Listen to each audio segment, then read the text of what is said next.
Urethral disorders. Introduction. Urine leaves the body through the urethra. Select true or false. Correct. Urine leaves the body through the urethra. In men, the urethra also carries semen.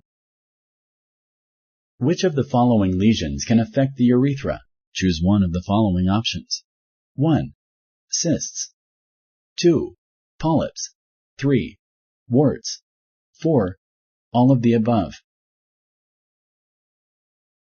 Correct. Lisa has noticed blood in her urine. She has also been suffering pain during sexual intercourse. Should Lisa contact her healthcare provider? Select yes or no. Correct.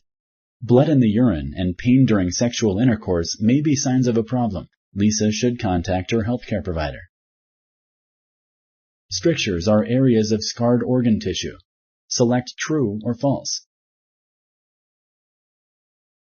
Correct.